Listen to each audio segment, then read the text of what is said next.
Namaskar students, I Shailesh Pathak welcome you all in this YouTube channel of SETCL Hindi High School. Today we are going to discuss about email writing, and I am giving you an example how to write an email, and in front of you there is an email. Now please come on the topic. The topic is given.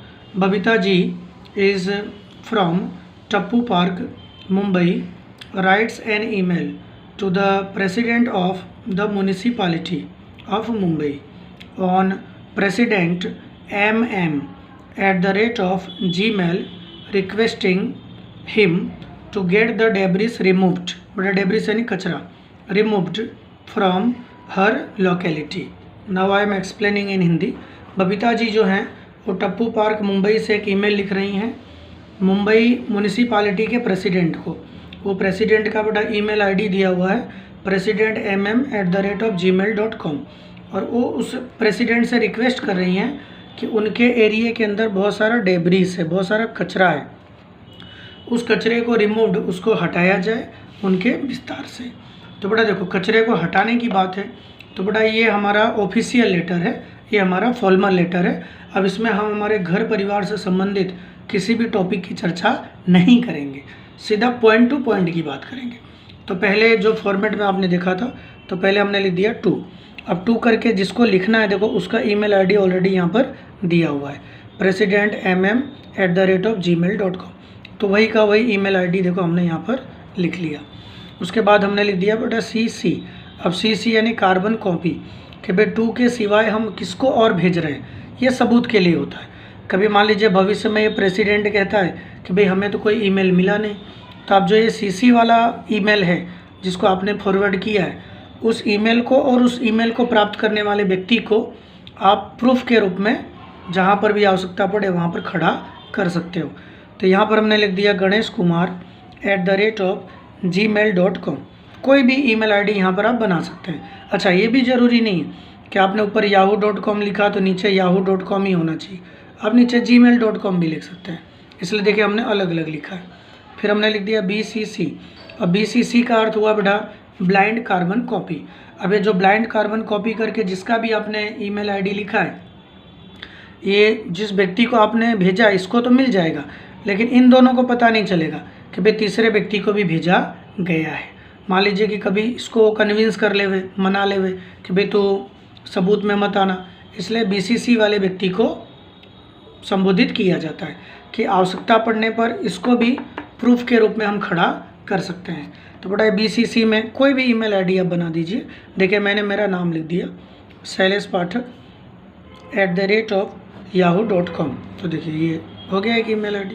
फिर उसके बाद बेटा attachment. अब attachment में सबूत के रूप में अगर कोई पेज भेजना है, कोई फोटोग्राफ भेजना है, कोई बिल भेजना है, तो उसका उल्लेख किया जाता है. तो यहाँ पर हमने लिख दिया बेटा 4 फोटोग्राफ्स, कि भाई 4 फोटोग्राफ हम अटैचमेंट के रूप में इसमें जोड़ रहे हैं. अब उसके बाद लिख दिए सब्जेक्ट, बराबर, कि मेन विषय क्या है बेटा, तो फॉर रिमूविंग डेब्रिस, कचरे को रिमूव हटाने के लिए. अब हमने संबोधन किया रिस्पेक्टेड सर. कभी भी ऑफिशियल लेटर लिखा जाता है बेटा तो उसमें रिस्पेक्टेड सर या रिस्पेक्टेड मैडम वर्ड का उपयोग किया जाता है. तो रिस्पेक्टेड सर. अब पहले हम अपना परिचय बताएंगे फर्स्ट पैराग्राफ में.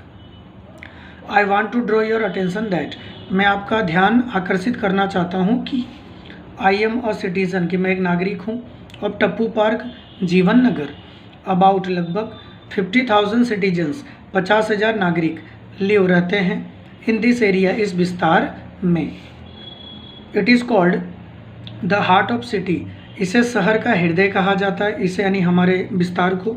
एज, क्योंकि मैनी बिग ऑफिसेस, बहुत सारी बड़ी ऑफिसेस, एंड अपार्टमेंट्स, और apartments can be seen here, यहाँ पर सीन देखे जा सकते हैं. देखो ये हमने पहले में परिचय बता दिया.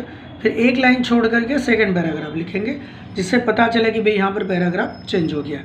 सर श्रीमान, इन आवर एरिया, हमारे विस्तार में, मोस्टली ऑल द पार्क्स, अधिकांशतः सभी पार्क्स, बगीचे, ग्राउंड्स, मैदान, and roads have taken shape of debris bins, बड़ा बिन यानी पेटी, वो डेब्रिस कचरे की पेटी का शेप आकार ले चुके हैं.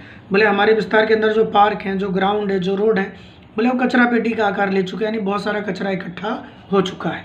मॉस्किटोस मच्छर एंड फ्लाइज मक्खी स्प्रेड फैलते हैं, ऑन देम उन पर, दे ग्रो डिजीज़ वे बीमारियां फैलाते हैं, एंड मेक पीपल सिक और लोगों को बीमार बनाते हैं। बट परंतु द ऑथोरिटी पर्सन्स सत्ता के लोग, जो सत्ता में रहने वाले लोग हैं, आर केयरलेस वे लापरवाह हैं, दे डोंट क्लीन वे साफ़ नहीं करते, द प्लेसेस स्थानों को, ऑनेस्टली ईमानदारी से। तो देखिए सेकेंड पैराग्राफ में हमने मेन बात को रख दी कि भाई हम किस मुद्दे के लिए ईमेल लिख रहे हैं, हमारी प्रॉब्लम है तो क्या है, प्रॉब्लम से रिलेटेड चीज़ें हैं तो क्या है।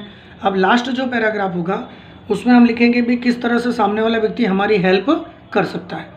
तो देखिए एक लाइन छोड़ करके third paragraph, it is a very serious issue, यह बहुत ही गंभीर मुद्दा है। विथ दिस ईमेल, इस ईमेल से, आई एम अटैचिंग 4 फोटोग्राफ, इस ईमेल के साथ मैं 4 फोटोग्राफ को अटैच जोड़ रहा हूँ, टू प्रूव इट, उसको साबित करने के लिए कि भाई वास्तव में हमारे विस्तार में कचरा है।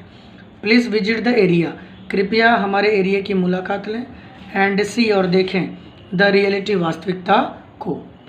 प्लीज़ हेल्प अस, कृपया हमारी मदद करें। देखिए हमने 4 पैराग्राफ बना दिया, और नीचे कभी भी बड़े को लिख रहे हैं बेटा तो वहाँ पे हमने लिख दिया योर्स फैथफुली, आपका विश्वासु, और जो लिखने वाले का नाम ऊपर दिया था बबीता जी, तो हमने यहाँ पे लिख दिया बबीता जी। अच्छा अब ये ध्यान देना कि कभी भी आप योर्स फैथफुली या योर्स वर्ड का उपयोग कर रहे हैं तो इसमें किसी भी कंडीशन पर ऊपर एपोस्ट्रोफी यस नहीं आएगा, केवल इसी तरह से आएगा, योर्स फैथफुली और नीचे निकले वाले का नाम। तो बड़ा इस तरह से एक व्यवस्थित ईमेल लिखा जाता है। अब फर्स्ट पार्ट में हमने आपको फॉर्मेट बता दिया था, सेकंड पार्ट में हमने आपको एक ईमेल लिख के दे दिया है, उसके बाद आपको और PDF जो है वो भेज दिए जा रहे हैं। आप लोग अपने फुल स्केप में इन सभी को लिख लेंगे। यहीं पर टॉपिक कंप्लीट हो रहा है। जय हिंद, जय भारत।